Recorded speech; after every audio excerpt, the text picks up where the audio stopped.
दुकानदार अपने माल यानी स्टॉक जो है उसकी कीमत किस हिसाब से लगाएगा? जिस कीमत पर खरीदा है उस पर, या जिस कीमत पर ग्राहक को बेचेगा उस पर?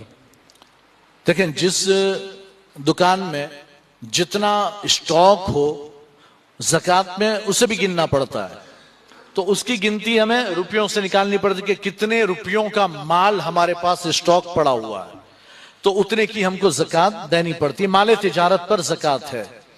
अब ये हिसाब कैसे लगाएं? तो शरीयत ने जो कायदा मुतय्यन किया वो ये कि मार्केट वैल्यू लगाई जाएगी, बाजार का भाव। बाजार का भाव का मतलब क्या?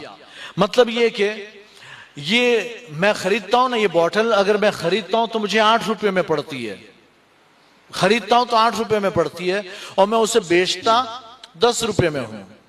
खरीदता हूं 8 रुपए में, या हो सकता है 6 में खरीदूं 10 में बेचूं, तो ये 6 में जो खरीदा वो कीमत नहीं लगेगी, लेकिन मार्केट में इसकी वैल्यू क्या है?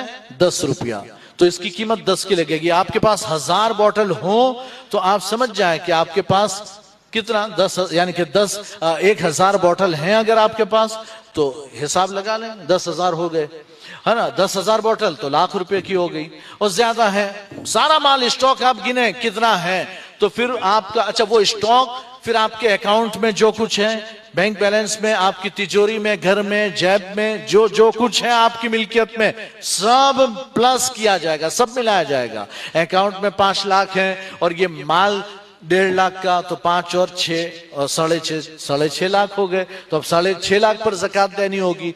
तो यानी कि मार्केट वैल्यू पर हमको क्या करना है?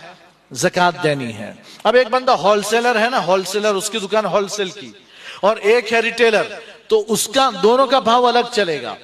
होलसेलर अपने जितने में वो देता है और मार्केट में वो चीज जितने में बिकती है उतने में। अच्छा, ये मार्केट वैल्यू तो सामान अगर है तब तो पूरी मार्केट में 10 की बोतल मिलती है तो 10 ही का भाव लगेगा, लेकिन कुछ चीजें ऐसी होती है कि जो अलग अलग प्राइस हो सकती है। कैसे?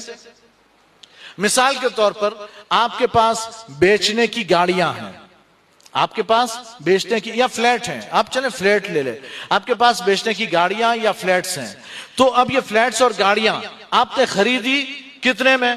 भाई 1-1 लाख में खरीदी है गाड़ियां, और 20-20 लाख में फ्लैट खरीदे आपने।